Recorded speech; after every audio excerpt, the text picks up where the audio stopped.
Today, I'd like to continue looking at the idea of joy as we see it from the Book of Joy, the dialogue between the Christian bishop, Bishop Desmond Tutu, and the Buddhist leader, the Dalai Lama, leader of Tibetan Buddhism. Uh, they talk in their book, in terms of discovering joy, of the importance of perspective. And certainly that is a critical piece in how we discover joy.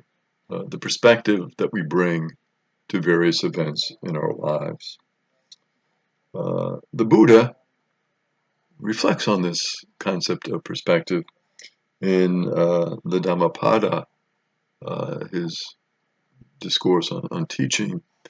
And the Buddha has a wise little take on the importance of perspective. He says, with our mind, we create our own world.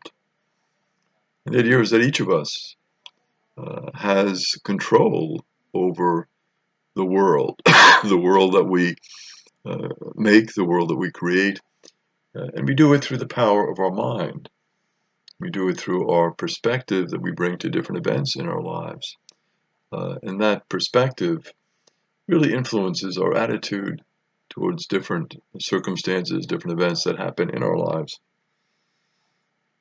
The Dalai Lama, for example, many times people say, oh, gee, what a difficult situation you faced. You had to flee from Tibet. You had to flee at night. You were almost apprehended and threatened many times in that flight. You arrived in India. You lost really everything. You lost your connection with your homeland. You lost your home where you were living. You lost so much. It must have been such a terrible thing for you, such an awful thing. And the Dalai Lama reflects on that and says, it really wasn't that. I lost my country. I lost my original home.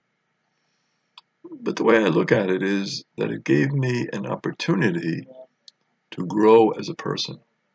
And it gave me an opportunity to find other elements in my life and other perspectives which were very helpful, which I never would have experienced if I had stayed in Tibet. So, yes, it was difficult.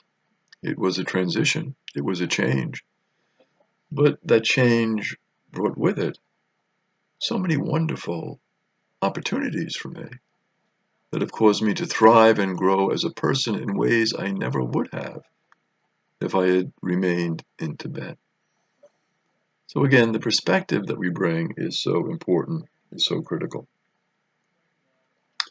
The author Edith Eva Eger talks about perspective in terms of an experience that she had. She was visiting two paraplegics in an army hospital in the States. And the paraplegics, they both had the exact same diagnosis. They had suffered the same injury, exactly the same really in every detail, except their perspective. The first paraplegic that she visited was in the fetal position, in his bed. Wasn't moving, was railing against what had happened to him, was crying out against his situation, much despair. The second paraplegic, again, the exact same diagnosis, exact same situation, exact same injury, brought a different perspective to his injury. He was in a wheelchair, sitting up. He was very happy, joyful, if you will, not complaining. And so Edith had a little dialogue with him and said, well, you're in a wheelchair. What, is this difficult for you? And he said, it was an adjustment, but some good things happen. Because I'm in this wheelchair, I'm closer to many flowers.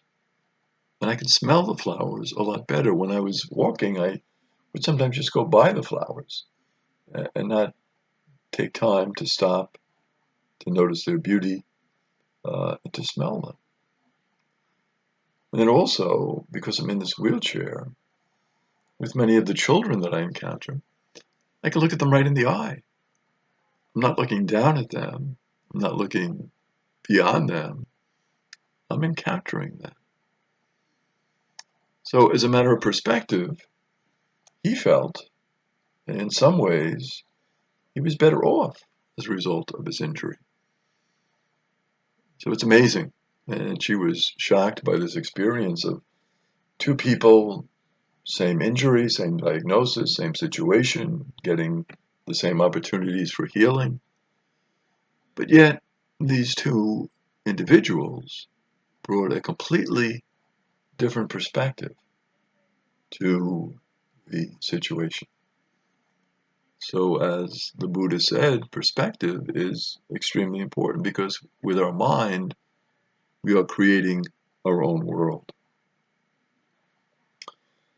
Many times, the Dalai Lama points out that often what we think of as reality is just a part of the picture. It's our glimpse at a certain aspect of that reality, but we don't have the overall understanding, the complete understanding of reality. It's just partial.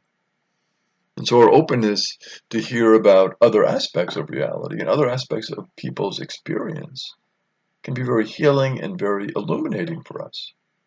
Again, if we are open to that degree of listening. Self-centeredness is mostly our default perspective. Uh, Psychologists will tell us that most of us are really looking at it from our point of view, our own experience. And so that can be a limiting perspective. For example, in dealing with a traffic jam, there are two different ways to look at it. You know, the person, as you're in this traffic jam and they come and they're cutting you off, you can get angry at them.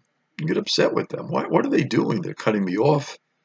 Some people will start cursing at them, making obscene gestures towards them because they're so upset. Why is this person cutting me off? It's the traffic jam. Why are they trying to get ahead of me? What's their point? Or you can bring a different perspective. So you can say, well, maybe that person is ill, is trying to get to an emergency room. Or maybe that person is visiting someone in the hospital who's very seriously sick, who might even be dying. And they want to get there to comfort them. Maybe their wife is pregnant and been taken quickly to the hospital and is going to have a baby, and they want to get there as quickly as they can. And so what you can do in terms of changing your perspective is to say, well, maybe what I should do is pray for that person. Maybe they're going through something that is difficult or challenging or hard in their lives. And maybe if I just pause and take a moment and I pray for them, maybe their burden will be a bit lighter. Maybe things will go better for them. Again, the importance of perspective. So to live a joyful life, to embrace joy, the perspective is very important.